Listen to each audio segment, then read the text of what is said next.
Okay, well, Clouds is finally out. Same with my new album, Bearcat. They're both on iTunes, Spotify, Apple Music, YouTube. It took a long time for them to get released on YouTube.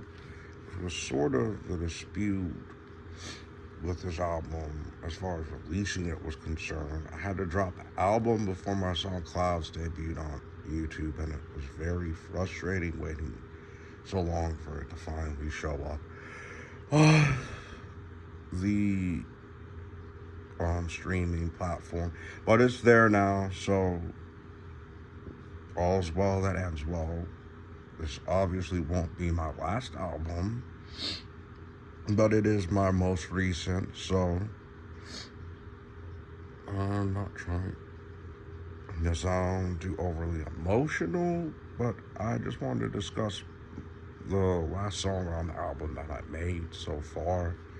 I will be building a deluxe album soon, so there will be that as well heading forward to look forward to. So I just wanted to discuss how I built this song. As you can see here, these are loops from splice.com that I built just by using power slides. I don't think it'll play off my laptop. Actually, it's playing.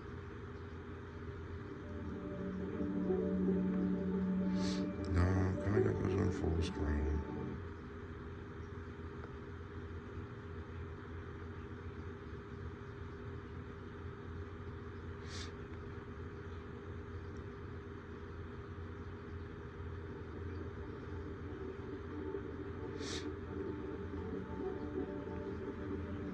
Sorry. Laptop contrast is a little bit off. So I do this. Okay, now you can see it.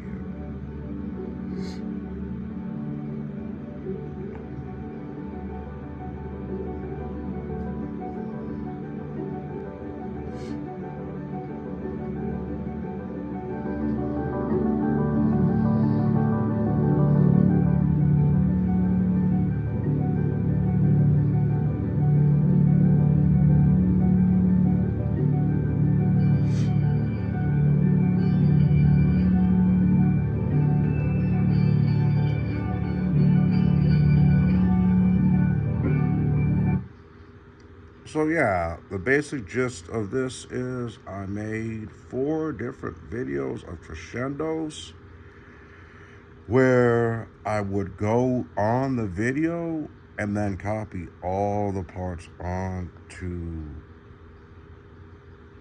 Audacity on my laptop, which is music editing software. Copy paste all the parts, then copy each and every timestamp on those videos exactly to rebuild the crescendos exactly. Like if you listen to the beginning of this, it'll sound the exact same thing. And as you can see, there are 4 different sections. This is the first section. This is the second section. This is a small third section. And this is the fourth section. Starts right here.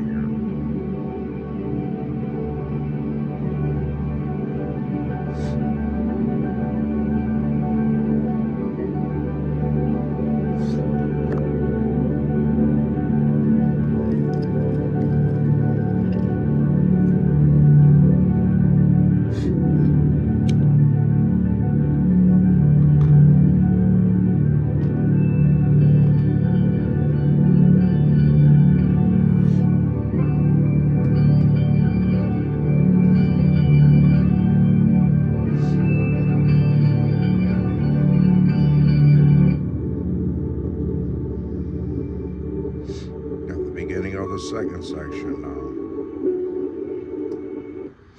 And as you can see, here's a little final section. You can see all the stems is made out of faders in and out that copy the videos that I made on splice.com exactly just to recreate the feel So even though it wasn't a one-off, while I was designing those videos off of Splice, hold on.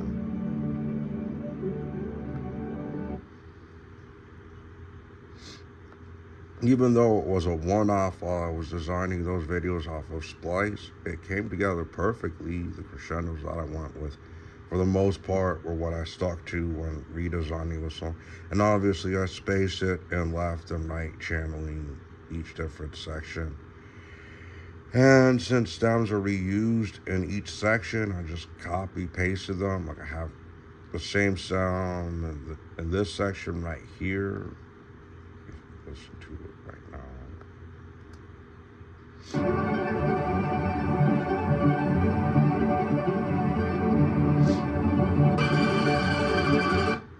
I have that down, I think down like here.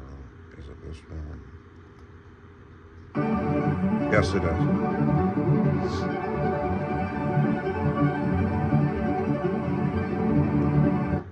And then obviously I used that earlier in the song, not in the first section, but in the second one. So would that be right here? Or is it later? No, it's not here, I guess wrong. Is it here? Yes.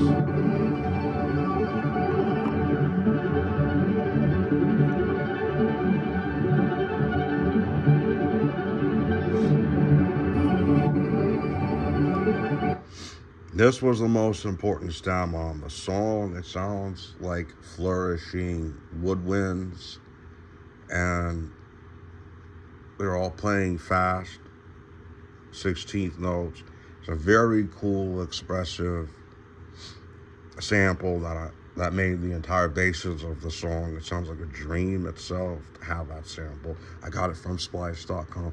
So without that sample and obviously the drums, there would be no basis to make this song, and it wouldn't be remarkable as a result. So obviously I lucked out finding that sample. There's a supplemental one on there as well.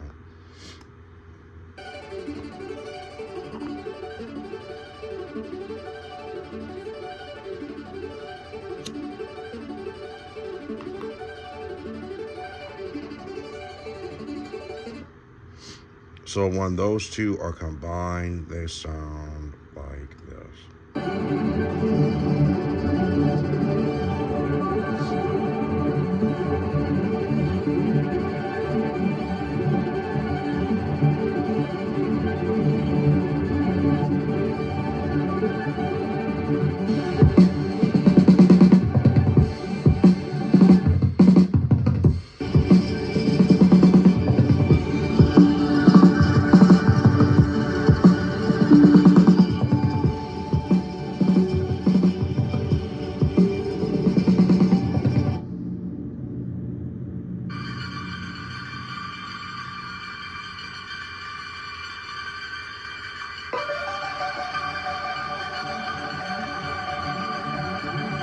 Another spot on the song I like this sound effect right here, which I'll let you hear by itself.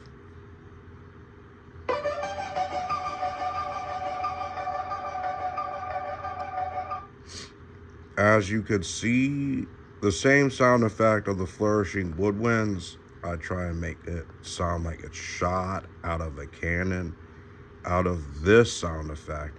So it fades in as you're hearing that at this section. I thought that was a cool move to use on the song for a dramatic effect. So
And that was sort of the grand finale of my album. What a cool way to end an album.